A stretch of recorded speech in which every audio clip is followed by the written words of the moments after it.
Morning Business. Et vous savez quoi, Nicolas Dose? On va laisser parler Jean-Marc Daniel, parce qu'on sait qu'il est très en colère. Il est hostile contre le plan de relance. Il est hostile contre le plan de relance, cet argent public dépensé.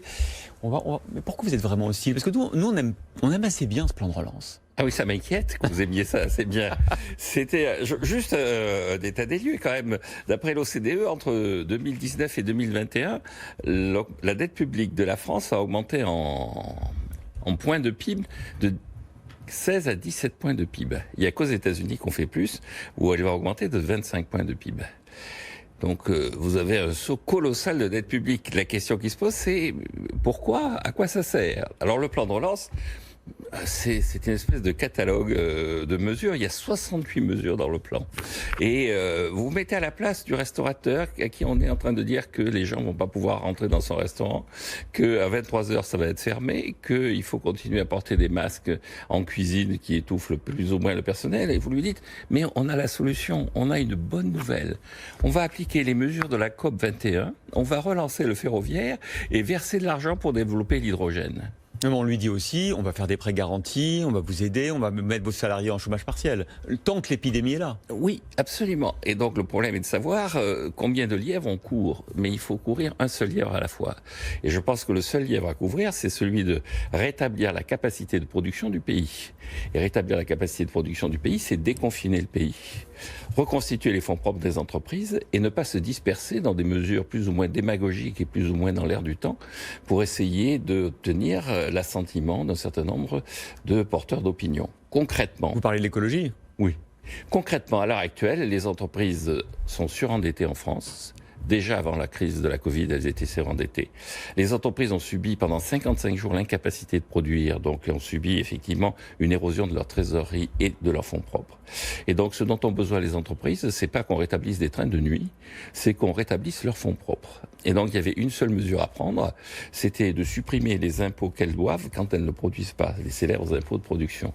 Dedans, on l'a fait à hauteur de 10 milliards. De 10 milliards, et on a tellement honte de ça, on a tellement le sentiment qu'on ne fait pas assez, qu'on présente ça en disant oui, mais comment on va le conduire sur l'année d'après? C'est pas 10 milliards qu'on va faire d'économies, c'est 20 milliards. En réalité, en technique budgétaire et en présentation budgétaire, c'est 10 milliards. On a bien relevé le lièvre en juillet. Et oui, on l'a relevé. Nicolas Dose est un de ceux qui a le plus pisté cette Il a affaire. des doutes encore, Nicolas. Il est pas Non, ça y est, c'est fini. Non, mais Jean-Marc a raison, j'ai plus de doute. Malheureusement, j'ai plus de doute. Malheureusement, il a plus de Donc doute. c'est bien il avait dit. des doutes parce que c'était tellement grossier comme astuce. C'était tellement... Ils se sont même emmêlés eux-mêmes. C'était tellement aberrant comme présentation que on était en droit d'avoir des doutes.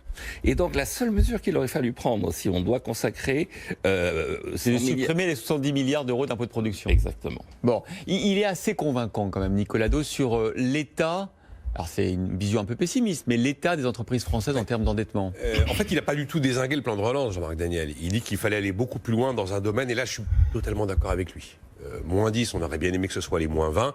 Et si on avait pu aller au moins au niveau des 35 milliards, hein, on coupait la poire en deux, qui était souhaité par tout un collectif piloté par, je ne sais, l'Institut Molinari. Tant qu'à s'endetter ad libitum, on pouvait imaginer qu'on allait plus loin dans ce domaine. Je suis parfaitement d'accord avec lui. Et sur la question des fonds propres, il y a un geste qui est prévu pour essayer de passer le cap de mars 2021, le moment où débutent les remboursements des prêts garantis par l'État. Mais là, il faut reconnaître que sur l'ensemble de l'enveloppe, c'est un peu peau de chagrin. Et les deux éléments qui sont très décevants, c'est l'effort que l'on fait en matière de formation, on parle beaucoup, on met peu, et l'effort que l'on fait en matière de bouclier anti-faillite, j'ai envie de dire, même si c'est pas le nom que ça porte dans ce plan de relance, on parle beaucoup et on fait pas beaucoup. Après, je suis d'accord, il faut courir un seul lièvre. J'appellerais pas ça un plan de relance, j'appellerais ça un plan d'investissement. Alors, il y a des éléments relance sur le chômage partiel, il y a des éléments relance sur les fonds propres, mais qui justement, là, sont assez faibles. C'est vraiment sur l'emploi qu'on a mis le paquet, on met 15 milliards pour passer l'automne. Et là, on est au rendez-vous du mot relance. Après, c'est un plan d'investissement. Oui, 70 missions, un risque de saupoudrage réel. Il y a quand même certaines erreurs du passé qui n'ont pas été commises. C'est la raison qui me pousserait à être un peu optimiste si on veut voir le côté du verre plein ou vide. C'est qu'on avait l'habitude de faire des plans de relance exclusivement centrés sur la consommation, sur les ménages. Là, on a vraiment choisi l'offre, l'investissement, la production, l'entreprise. On avait l'habitude d'annoncer des grands projets, des grandes perspectives. Et généralement, il n'y a aucune gouvernance et aucun pilotage derrière. Et là, il y a eu quand même eu, alors c'était hier, hein, on verra maintenant à l'usage, mais il y a quand même eu une mise au point très précise de la part de Jean Castex sur la volonté de piloter vraiment ce projet, de le suivre chaque semaine. Et d'aller vite. D'aller vite, de ne pas envoyer les sous n'importe où, d'éviter la chasse aux subventions. Donc on a l'impression que politiquement, il y a une volonté d'éviter les erreurs du passé. Si ça se confirme, ce sera plutôt pas mal. Mais je dirais que le lièvre, c'est quand même plus l'investissement que la relance.